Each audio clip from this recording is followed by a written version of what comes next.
Hi, dear community. How are you? This is MSRS and Kenny saying hi to you, but I'm not alone today. Here with me, I have a friend, a dear friend. She is Bright Star, and she's going to say hi now. Hello. Hello, everyone. Okay, she's joining me today and joining us for a nice conversation about metal and literature. What is this all about? We were thinking about commenting on the relationship, intertextual relationship between songs, especially metal songs, and literature. Today, we will be discussing The Rime of the Ancient Mariner by Samuel Taylor Coleridge. This has become a song by Iron Maiden. Great. If you haven't listened to it, please check the version live. I think it was 1985, was it? Sort of? Yes, it was the release of Powerslave.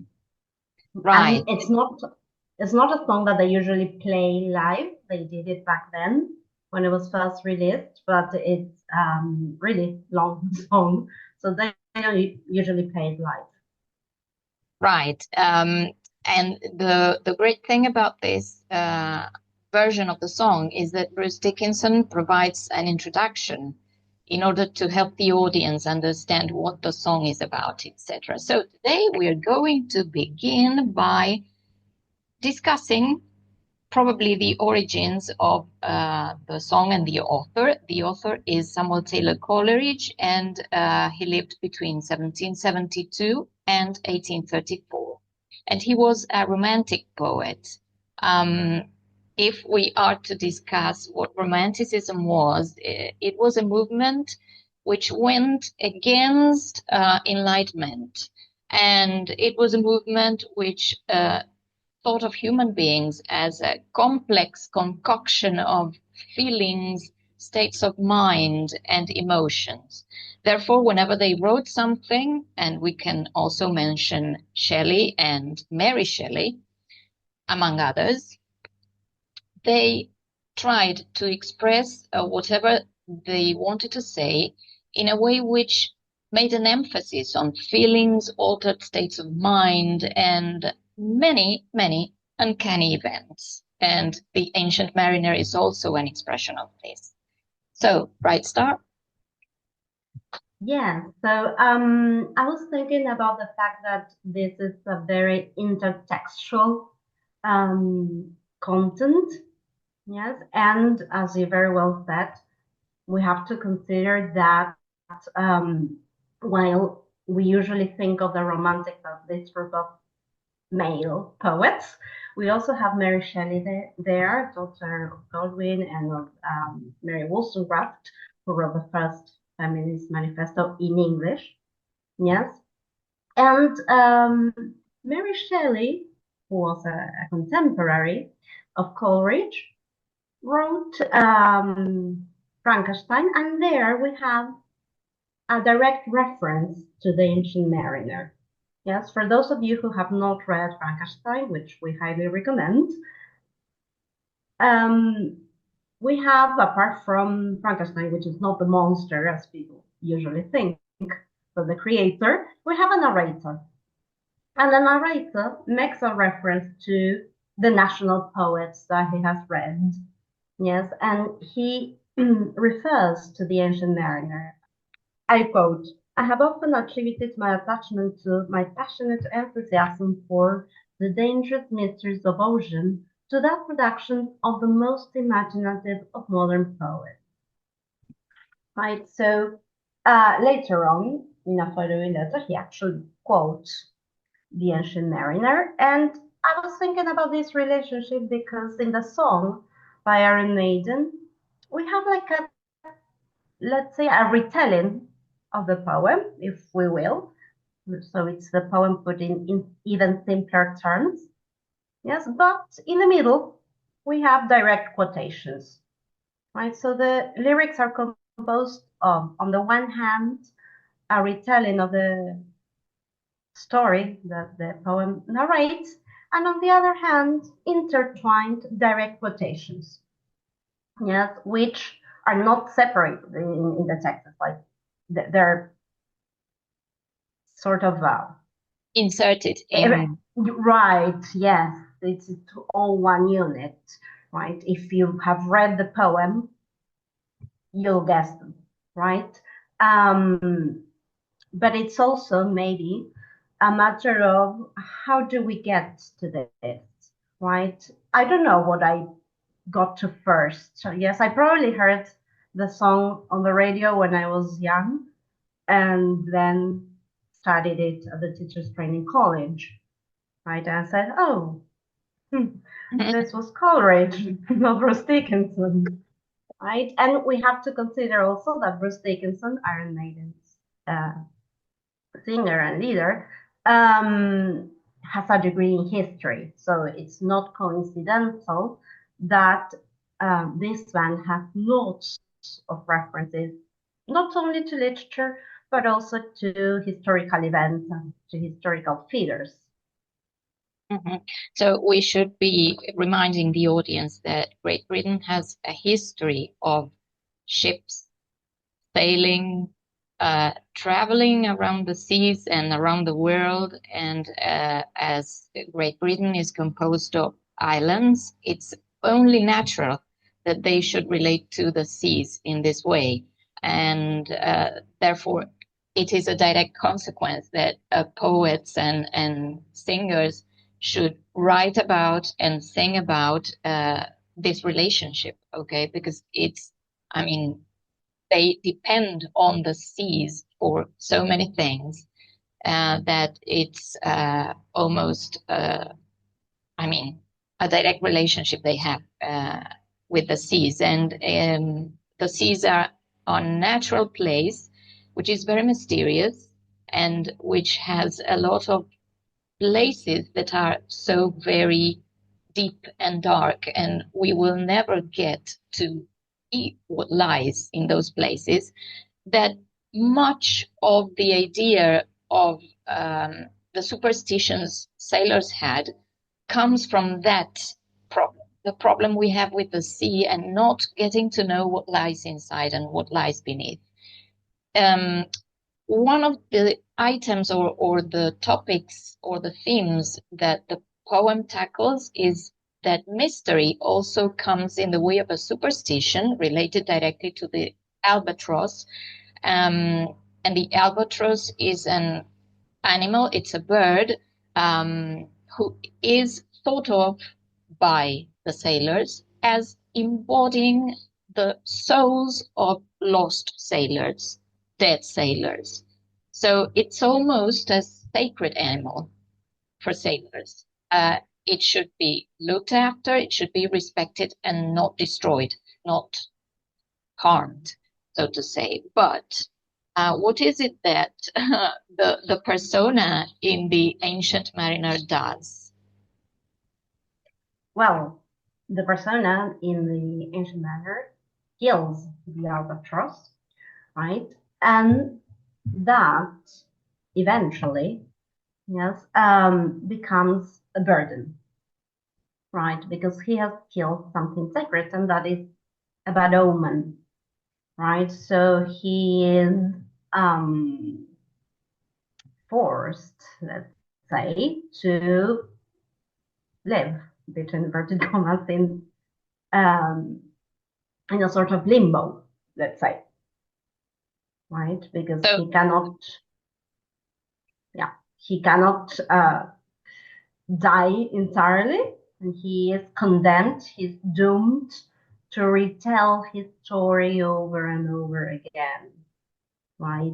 And that is why the idea that the song is also a retelling is important, right? And as you well said, yes, we have the albatross, that is a symbol, yes, but we have other motifs, other elements, and one of them is probably this atmosphere that is created by this mysterious sea, right? And the atmosphere, I think that is very well caught in the music of the song, yes, that all the the tempo, the rhythm, everything, the melody, all the elements of the song contribute to creating this kind of Gothic atmosphere, right?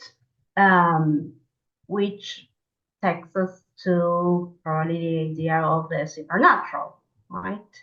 Because this is not something that skeptical people would believe in, for instance. No, but that leads to the fact that probably when you read the poem and you understand the state the mariner is in, you understand that you are facing probably the first zombie in history. Yeah. Right? Because he's like the living dead coming from the sea. And I wanted to mention something that is very peculiar, and that is that to this day, when you say that you are wearing an albatross around your neck, you're referring to this idea that if you kill the albatross, disgrace is going to follow you forever. And instead of wearing what at that time would be the Christian cross, you would be wearing the albatross as a reminder that you have committed a sin and that you are in disgrace. And the fact that he has to wear the albatross around his neck for a while he is on board the ship, and he has to look at his mates, the other sailors, dying in front of him and not resting in peace because he sees the ordeal they have to go through as living dead as he is, sort of, takes you to this Gothic atmosphere of, well, these are like zombies and they have to purge a sin they committed and they have to find a way of coming to terms with whatever disgrace they caused, right? And when you read the poem, you also notice that the weather accompanies all of this, right? So the sun shrinks and the skies turn red and there's some sort of a fog or a miasma or something around, and the corpses and the people on board the ship and the sails start decaying. And this image of decomposition and death is so very Gothic. And just like you were telling us, the song plays all of this into music. The song sort of illustrates all of this image with sound. So whatever is a visual image in the poem turns into an auditory image and audio in the song, which is wonderful. Yes, exactly. Yes, the darkness that we experience as we read the poem is perfectly translated into music and the vocals. Yes, and yes, we can have different readings, right? Thinking of it as the first zombie, yes. We also have the idea of atonement, right? And I was thinking that Borges thought of it as some sort of purgatory. He associated it with Dante, right? So in that sense, we can think of atonement and we can have, for those who believe in, a sort of religious reading of it, right? Which is not the only possible reading, yes. And we also have to consider, going back to this introduction that Bruce Dickinson does in the live version in 1985, the circumstances under which it was written, because we all know that Coleridge was addicted to opium, right? So there are different theories about how it was created. Yeah, so some draw on that, on the fact that he was an addict.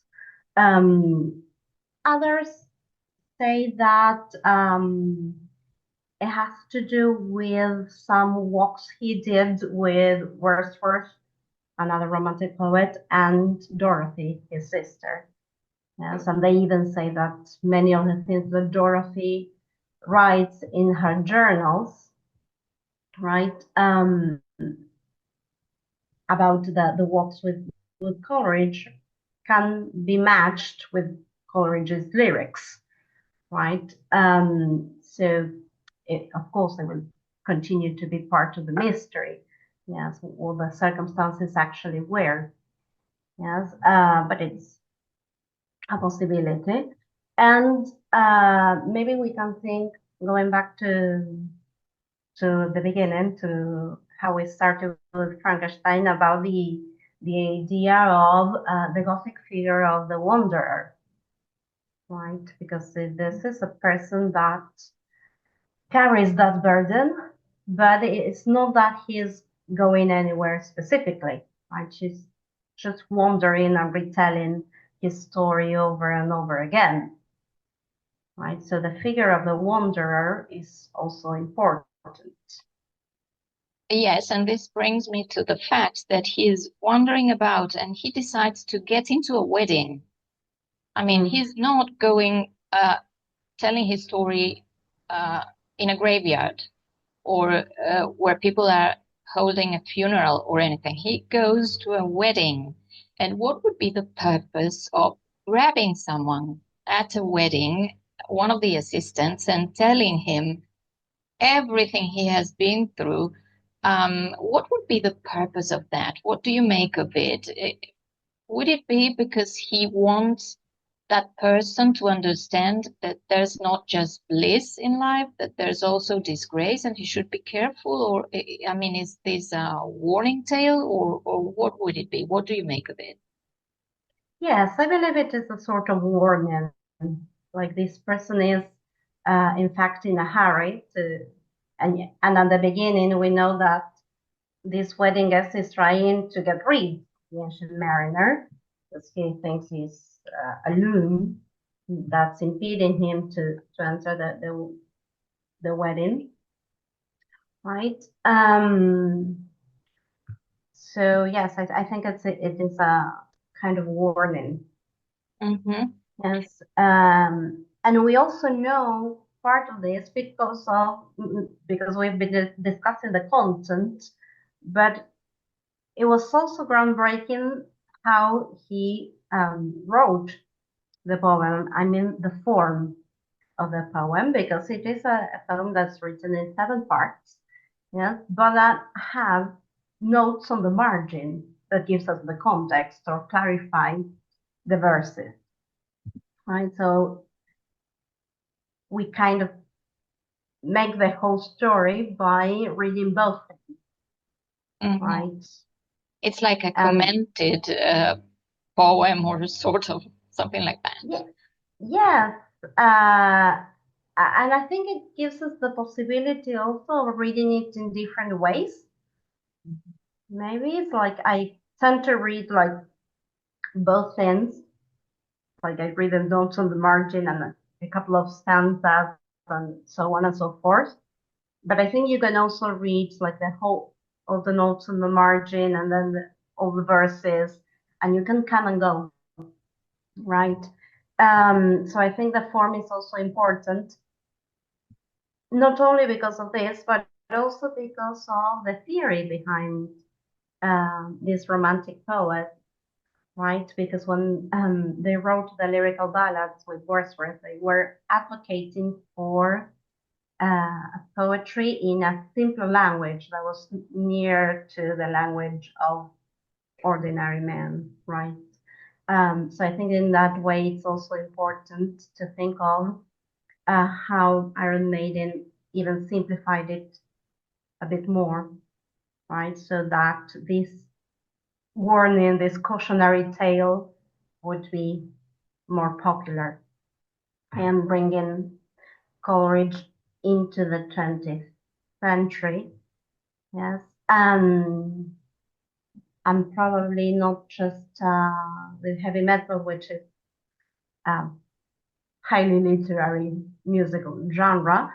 But I was also thinking about where we encounter these ideas in popular culture. Yes, and I don't remember which episode is specifically, but there is an episode in The Simpsons in which we have a group of lost souls telling their stories in a ship, right? Right. And so it's like a sort of recurrent topic, yes, that has moved from canonical literature, if we will, into popular culture. Exactly, and I think that was one of the idea of the Romantics as well, to bring culture, which might have been deemed as high culture, to more people by, as you said, simplifying it. And The Simpsons would be a retelling or an intertext again of this wonderful poem. And I got caught with the notion of nature because we were discussing nature before. And I was thinking about the notion of the sublime, which was so very important for the Romantics, and how this unfathomable sea we were talking about is very much connected to the idea of the sublime, how we can be nurtured or killed by nature in a way which we cannot understand or control, right? And they were very much aware of this, and probably this is what you can see all through their productions. In this case, it would be the connection with the weather, with the Albatross, and connecting this again to Mary Shelley's Frankenstein. This is connected to the landscapes we read about in the novel.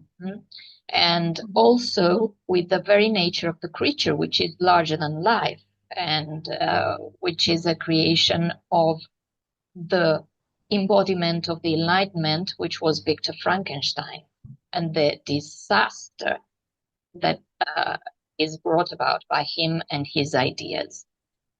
So, yes. Yes, and yes, the idea, I was thinking about two things mainly. The idea of the shipwreck, right, that is also present in Frankenstein. Yes. And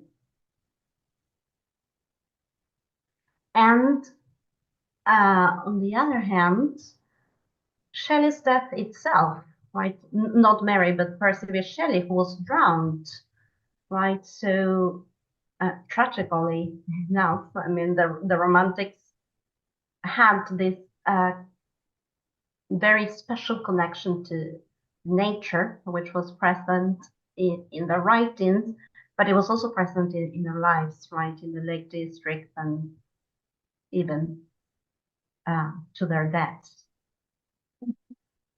All right. So I really, really like this sort of literature. I'm a fan, an absolute fan of the Romantics and of the Gothic movement.